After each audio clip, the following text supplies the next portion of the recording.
So, by the way, this is not really a panel. This is more like a coffee table discussion between three of us. I'm actually very delighted to have two of very close friends here on this discussion. One who has amazing experience in the financial services domain and then converted into a fintech experience right from the seed stage to a scale stage. And hopefully we'll see his IPO soon, right, Anand? I'm announcing it on your behalf. Yeah, you're giving me some equity for that. Thank you. So again, amazing guy who can talk about it as an authority on both the financial services institutions world as well as the entire fintech aspects to that. Of course, we have another person, Abhishant, of course, all of you know. Someone who sees from a seed stage of fintech, how do they grow, where do they lie, and then sometimes plant it or rather garden it with the water as a gardener to kind of see it growing with the capital, with the support, with mentoring. So again, somebody who's entrenched in the ecosystem from a very early days with the fintech. So amazing two speakers with me. By the way, when I looked at the topic, मुझे लगा no, Amol has done some trick with us. He knows that we love fintechs and he wants to say, okay, आपका countdown हो गया है अभी. But I was to tell him that the only countdown that's running in my mind is a GFF. That's on 19 to 22nd. No other countdown works in my head currently. But हाँ, वो तो जरूरी है sir. CEO, businessman, cross sell के बिना अभी हम बात कर रहे थे. There's no life in financial services. So I'm sure most of you will also be there. But today's discussion is about the final countdown and for the fintechs. The question that, or rather the views that came in my mind, that fintech pehle to, have we really defined it? Has any one of you heard or seen any formal definition of fintech ever? Have you read it anywhere? We're using the word within our own perceptions, whims and fancies, right? And broadly, I think there are two schools of thought. There are people who see fintechs only as entities, who do all the rogue work without any licenses. They use technology. They eat away businesses of others. They kind of do something with the technology to just run away with the money of the customers. There is that kind of a view that these are the independent entities. And sometimes we hear it from regulators also, by the way, offline, that they are like rogues waiting to be controlled. So that's a one definition, informal. The second one is that everybody who's doing a financial services and using technology and delivering digital technology to deliver it or in any way kind of processing that is also fintech. So these are two schools of thought. Now, if I look at some global institutions, they all tilt towards the right. And then if we say countdown, then I don't know what's the context. I mean, if you look at the second side, then we're talking about countdowns for everybody, whether you're a financial institution using technology or you're just a fintech. And it's my personal view, but let me get to Anand on this. Anand, what's your view on which definition you support and why of these two? Yeah, see, we come from a lot which is well governed, and we believe in partnerships. We believe it's a three-legged race. It's not a relay that one after the other. And we believe we are extensions of the financial institutions, banks, insurers, investment companies. And it's a collaboration, you would agree, that one can do alone only so much, but together there is so much of depth that can be accomplished. And the way we see, and we have demonstrated $1 billion of throughput every month in sachetized financial services to the mass market beyond the 10% digital savvy greedy segment, if I may take this liberty to say, where every big tech is focused, over digitized consumer segment, no loyalty switchover on the discounts versus a 90% of digitized beyond marginalized and subsidized Bharat. I think that is where we relay the services in partnership with the banks. So taking that baton into the hinterlands of Bharat is a very different perspective. It's just not about financial inclusion, Navin, you would agree. It's about inclusion to the core, the segment which is deprived of digital connectivity. These million plus retail partners are digital and you call it phygital, Navin. So एक ही सिक्के के दो पहलू हैं. How you see the perspective is digital first and then sachetized, granularized and universalized to the masses through another set of trusted retail partners. So it's a collaboration more, Navin, I would. तो sir आप fintech हो और दूसरा आपके हिसाब से सारी banks, all financial institutions who are using technology are fintech? Please answer that. That's a brilliant point, actually. When I see some amazing work being done by banks, people call them fintech, and there are some amazing fintechs who have evolved into a banking mode. They started calling them bank, but इस रिश्ते को नाम देना जरूरी है क्या? Do your job, man. That's about it. If it takes you to He's become a modern guy now, I think. You don't have to be diplomatic here. ET में नहीं छापेगा अमोल कल. Don't worry. Anyway, but I get your answer. I think you can be a lot more candid, Abhishant, right? Knowing you. हाँ नहीं मैं I think मेरे हिसाब से why Amol chose this topic, उसके दिमाग में शायद ये चल रहा होगा कि बड़े बेआबरू होके तेरे कूचे से हम निकले, बहुत निकले मेरे अरमा मगर फिर भी कम निकले. सो फाइनल काउंटडाउन जो है वो फिनटेक को सोच रहा है कि उसका जो है वो बेआबरू होके निकल रहा है, जबकि ऐसा है नहीं. So therefore possibly where I will put things is that when we look at fintechs, in my mind they are essentially, from a definition point of view, three different orientations. First and foremost are the ones who essentially start, we were not calling them fintechs, but they were basically IT vendors for organizations. Now they are known as fintechs who are improving operational efficiency of an organization. Say a company like Zimeo, which is an HRMS as a value chain, and when it integrates inside it a financial product, that embedded finance journey, what will you call that?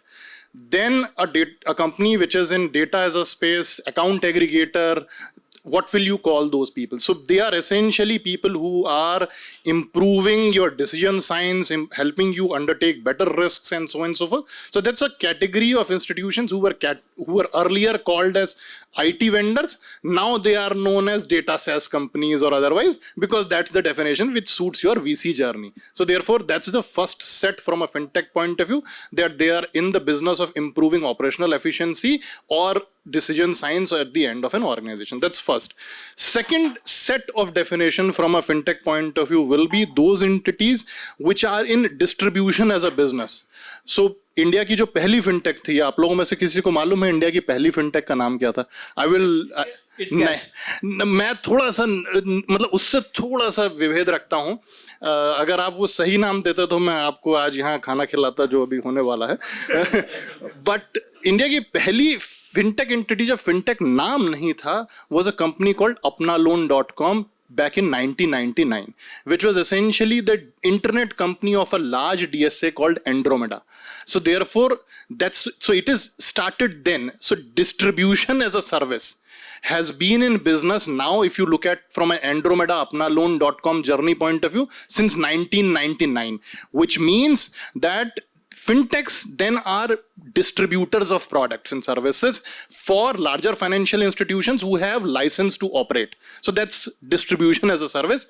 Third is the institutional value chain, wherein we see competition, because in such instances you get players like wherein Navin started back in 2006, and frankly for most of us it was It's Cash, which essentially brought in fintech close to home. मुझे याद है नवीन की 2006 में, 2006-7 की बात है, I essentially moved, I was in Raipur ICICI bank, and एक दिन सुबह मैं उठा और मैंने नीचे अपने सामने वाली दुकान पे देखा कि अब रेलवे टिकट बुकिंग करें It's Cash कार्ड के through. So that was my first essentially journey of looking at something into fintech as such. So therefore, that from an entity point of view, there was third set which came, which we mostly talk about, is the competition set, wherein Paytm came, they started providing competition, and so on and so forth, Google, PhonePe, and everything else, and so on and so forth, and all of that. So these are three different sets defining fintechs in three different manner. Those who improve efficiency of an organization, which is large bank or the financial institution, those who distribute product of banks and financial institutions. Third, who are regulated entities and compete with banks and financial institutions. That's how I possibly segregate them. Oh, that's brilliant answer. Thanks, Abhishant, because that's what I was looking for. In fact, if I add to that, all the NBFCs, what would you call them? Gold loan finance company. They were also doing a business with a segment where the traditional financial institutions were not able to do it. You had you had the truck loans. You had amazing large number of companies always present. So wherever there are traditional large financial institutions, and they do amazing job, whether it's a banks, whether it's insurance companies, whether it's a mutual fund, but there are a lot of segments and a lot of products and services connected to it, which were not being catered to. So either different licenses were created to improve the access, distribution, or let's say efficiency of services, and then eventually competition, as Abhishant said. So it's becoming complex that what is this fintech word really consists today. Today, everybody aspires on one hand to be called themselves as a fintech, largely from a market cap perspective. On the other hand, there are some segments who believe that fintech only probably represents something like a teenager would be, a rebellion phase, who would probably not follow the rules, who would do what's different, but they are your next generation in any case. So that, I think we're at that intersection. But broadly, I think the global definition is gradually converging that eventually a use of technology for delivering financial services in any of the segment, which means you are a fintech. You could be more than fintech, you could be less than fintech, but fundamentally you're a fintech. And these tags, as Abhishant said, would keep changing. Let's also not forget and look at a data set. India today, in a shortest period of time, the formalization of fintech journey, we were used to earlier called non-banks, if I remember correctly, NBFCs, banks and non-banks, and we were fighting it a lot, that why create this class system or a caste system? I mean, why can't all us be just the distributor or some role? So those issues kind of happened. So we said, fundamentally, if you look at, there are traditional financial services and institutions who had licenses, very big in size, play amazing role. I think the reality is all the ecosystem also exists because they have been successful.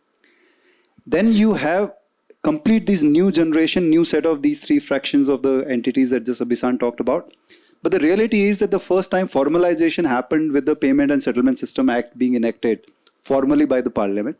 Somewhere it's called 2007, got implemented in 2008, 15-year-old industry, right? Maximum. And the fintech word probably is even less older, probably what, 5-6 years? Anand? More than probably 10 years max, right? If you look at this, the reality today is that even in a short period of time, today India is the third largest global fintech hub.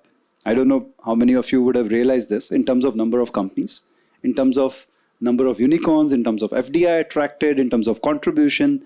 So, and this does not include numbers from the institution or a traditional institutions yet. If you add that, probably you could be even bigger, especially the digital segment. So we already are the third largest.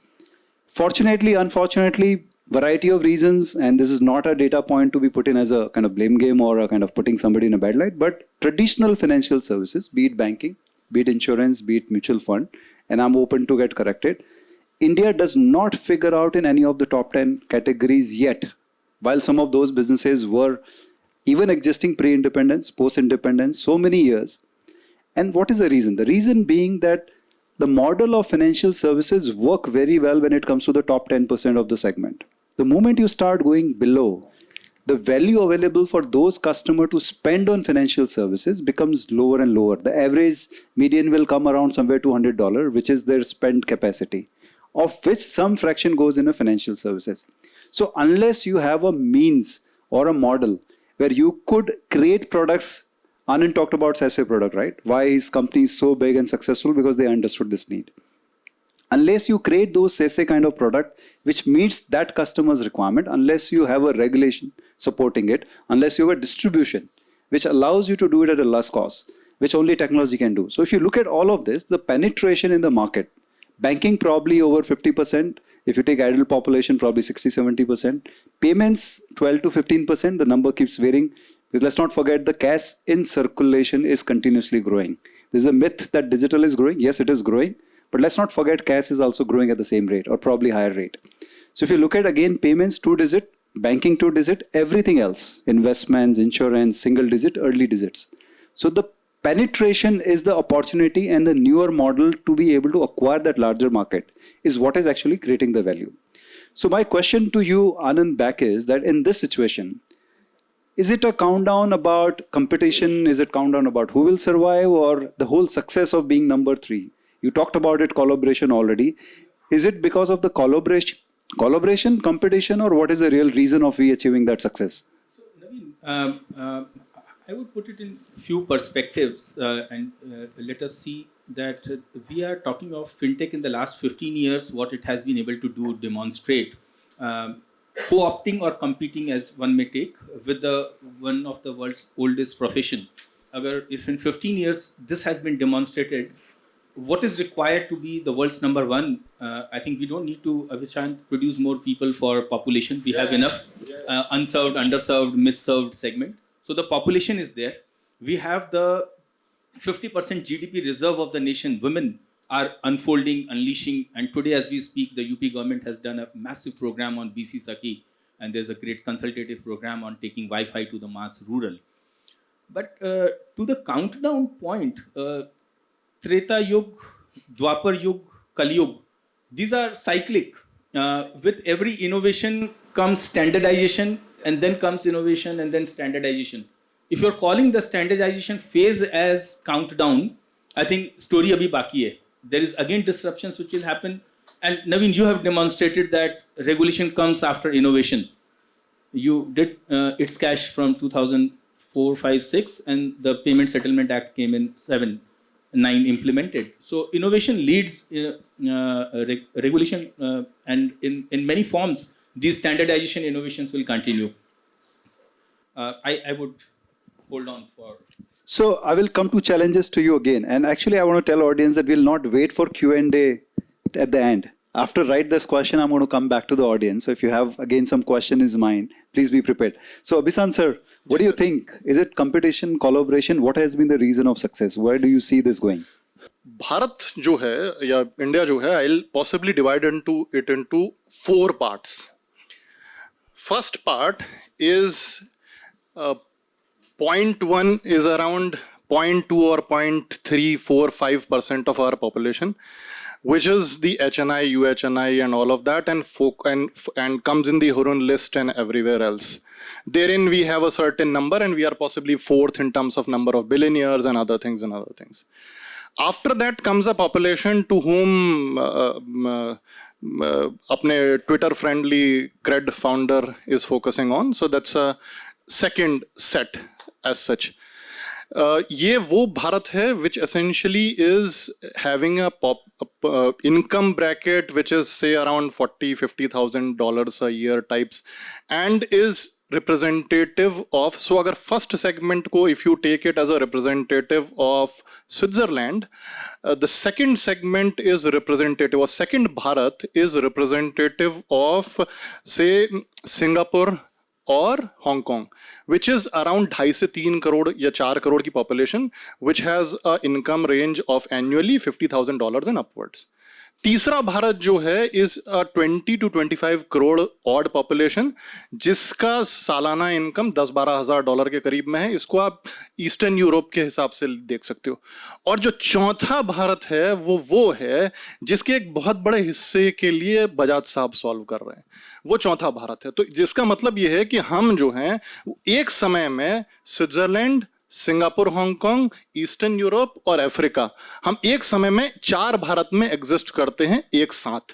As a result of that, चूंकि हम 4 भारत में एक साथ exist करते हैं, are solution needs are therefore fundamentally different, and therefore we need a collaborative framework like Anand, which collaborates with financial institutions to solve for Africa representative Bharat and solves in a satiized manner so that the solution is given in such a manner that the cost of it is accordingly proportioned. सन 1984 में इस देश की सबसे बड़ी क्रांति हुई थी. मुझे ऐसा लगता है सिख दंगों के अलावा वो अलग चीज थी, बट सन 1984 में एक बड़ा तगड़ा काम हुआ था. उस साल पहली बार इस देश में FMCG इंडस्ट्री चेंज हो गई थी with CavinKare launching Chik shampoo. That fundamentally altered the way you sell a product, an FMCG product anywhere in the world. It changed that because it looked at distribution differently. It changed the cost of distribution. It changed the way of logistics. It changed the way consumers can buy. Every single damn thing after 80s is different. आप 2 रुपए का कड़वा तेल जो पहले, मैं चूंकि 80 की पैदाइश हूं तो मैंने वो 2 रुपए के कड़वे तेल को लेते हुए देखा है लोगों को जो शीशी लाते थे घर से वो 2 रुपए का कड़वा तेल लेने के लिए. 90 के दशक में आप वो 5 रुपए का कड़वा तेल पाउच में ले जा सकते हो. That's the difference which Kevin cared. That's what Anand is attempting from the point of view of PayNearby in terms of providing that as a satiized, and that is what requires collaborative framework. The other piece, which is the Singapore, Hong Kong wala Bharat, is where most of the other cream lies, wherein there is a competition. So competition will coexist in that, and therein also it is the regulated players who are competing with each other. So there is no kind of a leeway in that. उसके ऊपर की जो value chain है is still untouched, which is people who are HNI, UHNIs having income range above 5 crores or things of that nature is still untouched. And जो missing middle या जो middle Bharat है जिसमें 20-25 करोड़ का जो भारत आता है, that's where essentially most of the innovation and changes are happening and is the driver of that change. So UPI adoption से लेकर के आपका नेशनल हेल्थ प्रोग्राम से लेकर के and other every single adoptions, critical mass comes from there. So therefore, when you look at all of this, in that entire journey, we need more of PayNearbys. We need hundreds of them to solve for 80-90 crores of our population. We need a lot of early adopters which will come from 20 or 5 odd crore population, and we need those 3-4 odd crore who make them fundamentally financially more viable again and again and again. All of this put together, when you do it conclusively, and these are simultaneously to be solved for, not isolation, is where you go to not just abhi hum number 3 hai, why not possibly in next 10 years time frame number 1 country in terms of fintech adoption, in terms of digital value chains, and so on and so forth. So Anand, I think very amazing examples, but आप तो real life में ये सब करते हैं. So do you want to share some specific example where collaboration between you and traditional financial services have worked? What are those specific products? And I'm coming back to you guys, so please keep your questions ready. So to punctuate, Abhishant, what we have been able to do is at a kirana shop, 2 kilo aloo, 1 kilo pyaj, 500 रुपया का FD देना भैया. This has actually become yatharth. This is reality. And Navin, when you said that certain percentage of money goes into payments, I would say mudra mulo mantra, as one says, everything is based on mudra. So the digitization of money itself, the UPI as a revolution, be it touching shamelessly low 2 digits still, I would say the 90% population is waiting for it, and the rails are already up there. What we have been able to digitize, sachetize, granularize is more trust of a bank. We have created a sachet of that and taken to the mass market and distributed it through a retailer whom we all have been trusting. He trusts us, operating a khata, so to say, offering milk for your kids, grain, grocery. And they, during the prolonged lockdown, have stood by the citizens to not only dispense grocery, but also hand over the sachet of subsidy. विधवा pension योजना से लेके विद्यार्थी योजना से लेके किसान PM Samman Nidhi. His trust has augmented to a sovereign grade. उसकी दुकान के कोई मायने नहीं है अब. His shelf has no meaning. His face is more important. How do you harness this augmented credibility is what we are up to. We as platform connected to a network are bringing in multiple services that takes down, publishes the services to the network. For example, 52 NBFC partners, we were able to serve them during this lockdown when their employees were not able to go to collect, or their customers were not able to go to the bank to deposit cash. So Bajaj FinServ, L&T Finance, Hero FinCorp, Subke, you name them, they validated us, they integrated technically with us. So we have opened ports for integration handshakes, and they come to our outlets and deposit a 1200 rupee, if that is a sachet of a Bajaj FinServ or a Hero FinCorp bike loan. A 3 rupee per day insurance to our shopkeeper partners, debited out of the wallet automatically. We have taken an insurance broking company, WeCare, Murli Iyer and team, they came along, a fantastic team. So we have been able to incorporate multiple services on the platform and sachetizing til, tar, taking it to mass Bharat, Navin. So ultimately, other than pure play tech enablers, every other fintech companies, even if they have a license, the reality is that they are collaborating with regulated entities, whether banks, insurance companies. And the reality is all this success, while it again looks like a fintech success, which I had presented it, but the reality is that it's actually a combined ecosystem success. Questions? Yeah. Kindly state your name, organization for others' benefit, and just ask the question. If you are pointing to specific question to a specific person for answer, please even state that.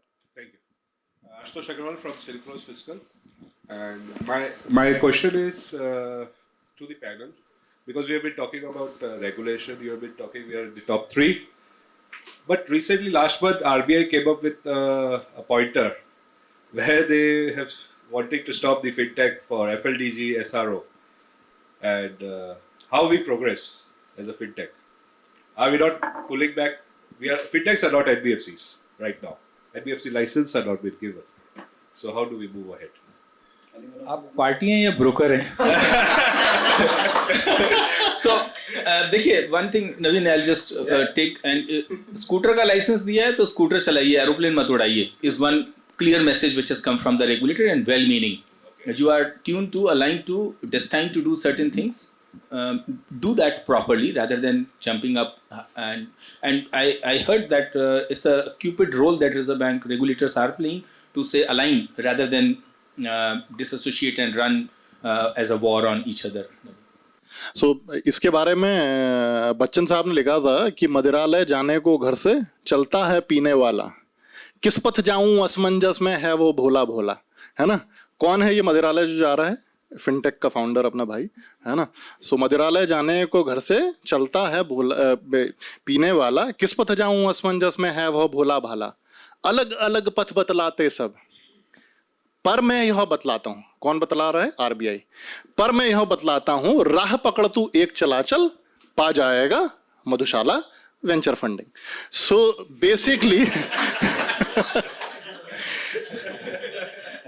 Basically ये मैंने सिर्फ जो आनंद ने कहा मैंने उसी को खाली एक्सटेंड करा है कि अगर आपके पास स्कूटर चलाने का लाइसेंस है तो भैया प्लेन मत चलाओ ना। There is no point. So fundamentally what regulator in that sense has come back is this, that it allowed innovation to work till the time it reached a point wherein it somewhere started hurting the common individual, wherein in terms of the loans which were given, the practices which were followed and so on and so forth became unbearable in some of the instances. Now regulator has the role to ensure that the customer at last mile is protected. Regulator should not be bothered about at all about whether fintech survives or not. They have the responsibility to ensure that the consumer protection is paramount. So keeping that in mind, they essentially came up with few things after allowing the innovations to continue for a certain period of time. Now, since then, since those things came in, the guidelines on PPI, PAPG, then your other pieces on digital lending and so on and so forth and all of that, wherein we are fundamentally now reaching a point to say that there is a stability now in terms of regulation clarity. Everyone who was operating in the space knew कि ये आएगा। वो वाली शिकायत नहीं है जो अजय देवगन करता है कि बादलों के बीच में कुछ ऐसी साजिश हुई, मेरा घर मिट्टी का था, मेरे ही घर बारिश हुई। ऐसा नहीं है, आपको पता था आपका घर मिट्टी का है, right? It is not as if that you were not clear about that, you are always clear about that, you are fundamentally trying to find a way out of it. Regulator has said नहीं भाई बस हो गया, अब ना, है ना। Gangs of Wasseypur तुमसे ना हो पाएगा। Okay. So by the way, we will take one more question, come back to the panel because our panel is not, our discussion is not yet over. I believe we have still 45 minutes, right? For our full 45 minutes.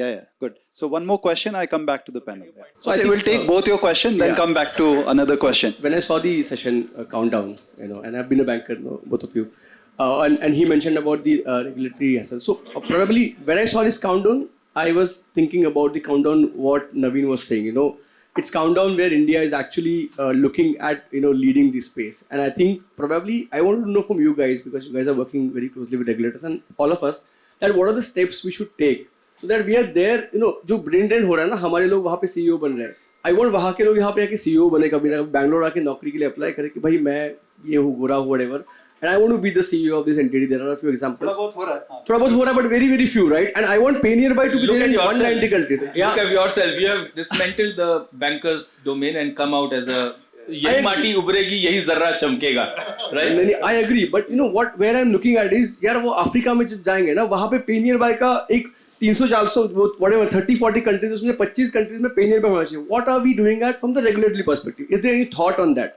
I mean, this is what the dream I always have been having, right? From that Barcelona Olympic, कोई gold नहीं मिला था. Good question. We'll come to that. आपका भी question ले लेते हैं, then we will continue our discussion. My question is to Anand. Though I'm a party, I'm an NBFC. I think what Vaibhav has already pointed out is that since the regulations have come in now, it's a reality. And we all have seen that fintech has enabled the tech part of a lot of NBFCs and even the Grameen banks as well.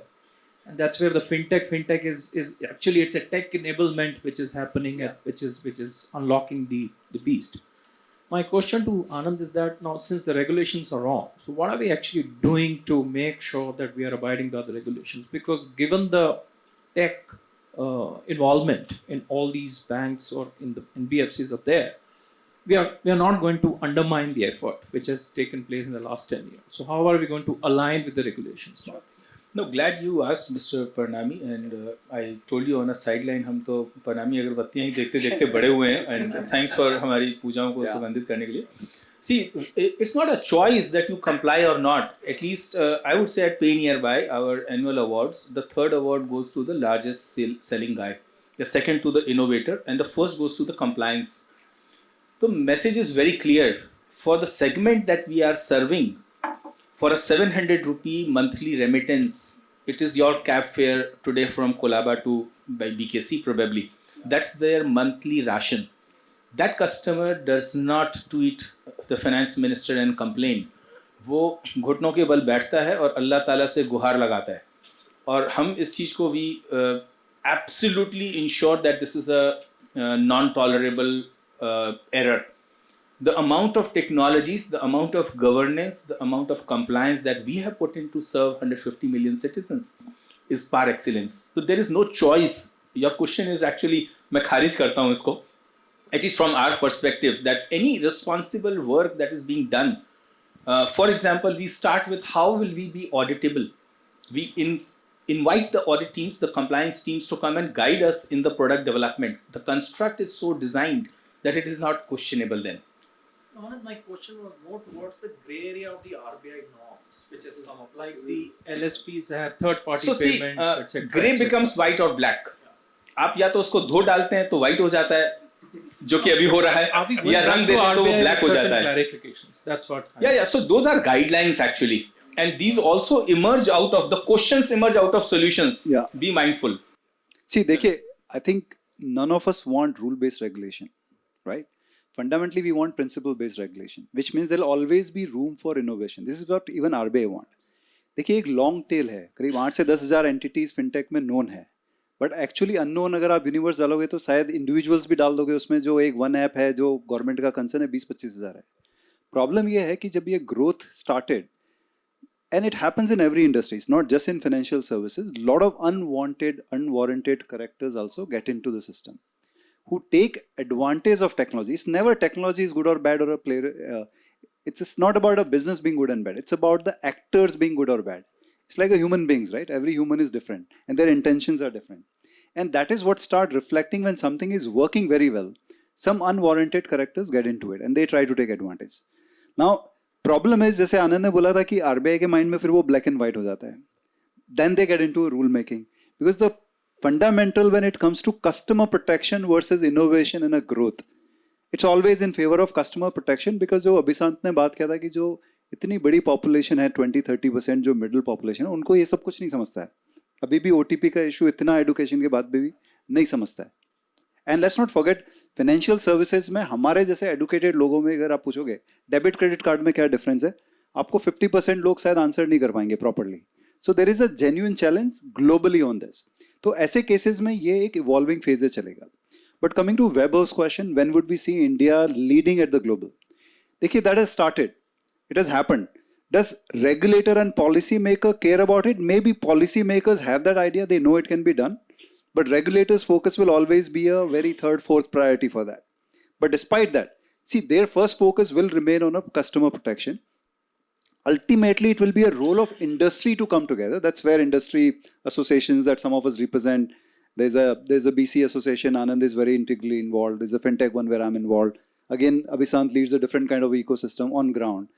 We have to figure out that when there is something in between, can we make sure that that is either moved to a white or a gray, or a black, not remain in a gray. So we bring some best practices and clarify those. That's our role that we have to play. Sometimes we do amazing job, sometimes we are not able to do. Somebody else has to do it. But आपके question का answer ये भी है कि there are already multiple companies who started leading globally. Let's not forget Paytm's success in Japan, right? it's one of the largest app already there. Let's not forget M2P, right? Global company in such a short period in a technology enablement. So there are already multiple examples where this has started happening. Now, like I said, government and policymakers and regulators, the priority, this will always suffer. So responsibility will keep coming back to us as a player. So in fact, मेरा जो next question है, वो उसी के ऊपर based था that we are already second. I think there is a room for us to get into a second rank. Second is China, first is US, by the way. There are certain areas we are already coming closer to China in terms of digital payments and few other areas, but there's still a gap. और उसमें actually it was a similar question to first Abhishant this time, that where do you see the gaps and the challenges? Whether we will reach in a 3 to 5 years the number 2 position, and is there even room for number 1 in some period? What are the challenges? And Anand, then come to you. Sure. उससे पहले जरा मैं खाली वैभव का question थोड़ा सा touch कर लेता हूँ, which is from the point of view of Indian companies or Indian entities building globally or going global and so on and so forth. देखिए, you will have to be fundamentally clear also the fact that in India, from a fintech value chain point of view, 90% of Indian fintech is after 2014. 90%. And हमारे लिए सबसे बड़ा challenge ये होता है because we have a 140 crore domestic market, so till the time you serve it rightfully, it becomes difficult to go out in market. मतलब it becomes difficult because your VC or investor questions कि यार ये तो देख लो पहले इतना सब बचा हुआ है. So therefore for us, frankly, it has actually, in my mind, that exact time is still not there. Maybe in next 2-3 years time, we'll reach that point. 2014 से अगर हम पकड़ें, तो शायद 2024 onwards, possibly we'll reach that point wherein large number we'll start going outside. When we go outside, from that point of view, we have basically 2 choices: South Asia, Southeast Asia, and GCC as a market. GCC as a market, till some time back, it was Saudi Arabia only which mattered. UAE, Oman, Qatar were market irrelevant largely from the point of view of what you can do with those markets. Saudi Arabia has started opening up now. So therefore, in that sense, is that one market? Yes, it makes sense. Saudi Arabia, Jordan, Egypt. These 3 markets make sense. On a South Asia, Southeast Asia basis, you had, the good part is in both these markets, if you look at bankers, in practically every single bank, you will find CXO level में एक आध दो देसी आपको मिल ही जाएगा. Vietnam में you will find Kalidas Ghosh, Nimesh Dwivedi. In Singapore you have umpteen number of players. In as far as away Laos में Fengshui में you will find अपना बंदा जो NPCI से रुपए से गया था. And there are Ratnakar, and there are multiple such people. So therefore, in that sense, in those markets, is there an opportunity for growth? Yes, there is an opportunity for growth. When will people go? The first set of people who have gone there are the ones who are building infrastructure or operational efficiency, because those are portable things in nature, and therefore because of that portability they have gone, and that's where they'll start building. So therefore 2000, possibly you will have to look at 24 to 2030 as the decade time in which Indian companies, Indian fintechs in these sites will go a lot from a global value chain point of view. Just one piece on what you said on the regulation part of things. You won't believe that on Saturday night at 9:30, I received a call from a CGM of RBI who had a chat with me for next 1 hour, asking multiple things, seeking feedbacks and things of that nature. That is to the extent people are trying to go to understand and appreciate. But one trend is very secular and clear, which is they want businesses and entities to operate within the regulatory frameworks. So that is a very, very secular trend. There is not going to be much of a change in that. Specifically now coming to the last part, and I'll not stretch beyond that.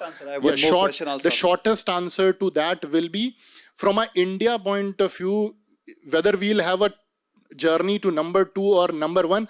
I think number 2 journey in my mind is a 5 to 7 years journey, but possibly it will not be China, because China will overtake US, and possibly will overtake US from the point of view of that journey. Therein 2 things will play a key role, which is the piece on ONDC, if it really succeeds rightfully. The other piece, which is the national health infrastructure value chain, and the right kind of solutions on satirization part, which PayNearby is building, the more and more set of people in that 880 crore odd bracket who will come on board is where success to number 2 and number 1 will lie. Perfect. So Anand, while you answer this, also conclude that are we then on a countdown to being 2 or 1? Or are we countdown for beginning of end? Both combined fast. Navin, I would say we are not warriors that we have to go and take on a world. We say Vasudhaiva Kutumbakam, and I say why I tell you. Varun Mittal called me one day from Singapore and said, here is a startup pitching me that I want to be PayNearby of Southeast Asia. I said, I'm redeemed. Please call him. We will give him our platform gratis. So why do I need to go down everywhere? जब आपका वर्चस्व already इतना कायम हो चुका है, your name goes there. NPCI has gone out already and taken up the technologies, and it is almost like a Facebook or a WhatsApp of payments. UPI is the last standard. I would, I think, feel redeemed with that. Okay. You want to conclude on, are we on which countdown? Beginning of end or No, we are at abhi to bahut excitement hai from the point of view that, and I won't kind of make any assumptions or comments on future, because Bill Gates has been proven wrong and multiple other people have been proven wrong as to where the world will be.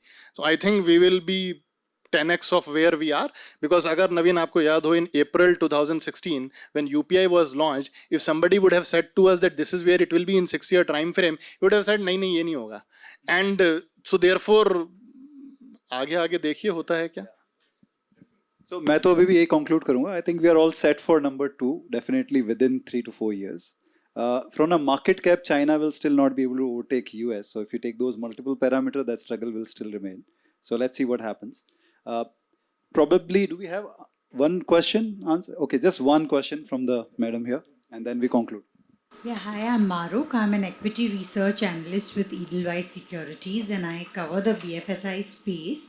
So I just wanted to know that with RBI making its regulatory stance very clear, how do fintechs grow vertically? Because I'm sure RBI will be very selective in giving fintechs NBFC licenses, like say for credit cards. Now everyone has to apply, but will a fintech get a credit card license? I mean, maybe 1 or 2 NBFCs, existing traditional NBFCs do get.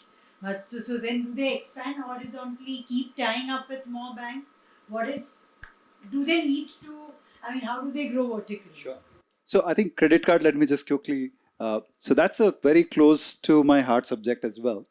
2004, there's a policy which says that NBFCs above 100 crore net worth can apply for the credit card license. Only 2 NBFCs have been given license so far. Both are bank promoted. The reason unknown. The policy exists. And I think there has been some trust deficit between whatever has happened. Unfortunately, this started getting questioned and some discussion has started happening. But again, unfortunately, few players took shortcuts. So again, it's derailed. So the policy exists, the intent somewhere exists. The question is, how do we make this road converge? And let's not forget the number of licenses since 2007 RBI has come out with, whether it's a payments bank, whether it's a, let's say, there are so many P2P. So they're open, they're creating new models. And they're also trying to converge those as a kind of, if you do well, you get extra. It's like a gamification by them, right? So it's a positive, but like Anand said, like Abhishant said, it's a journey. You will see ups and downs. Any additional comments from both of you? I would just add that they're wise and they know what they're doing, and they would have certain criteria. 70 guys, probably 80, applied for payment bank license, but they chose to give it to people with deep pockets. There is a reason to, similarly for all other licenses. Yeah. So from a regulation point of view, I think if you look at, and I think fundamentally the question is ki naya kya hoga. I think in that you can safely assume the fact that those who are leaving their well-paid jobs, or they are moving out of their engineering institutions or management institutions, they will find a way, because this point at which we are standing today, we would have not guessed that point 10 years back. So don't worry on innovation. 1899, the US patent officer had said that everything to be invented is invented. He was proven wrong. We will be proven wrong. There will be enough and more innovation.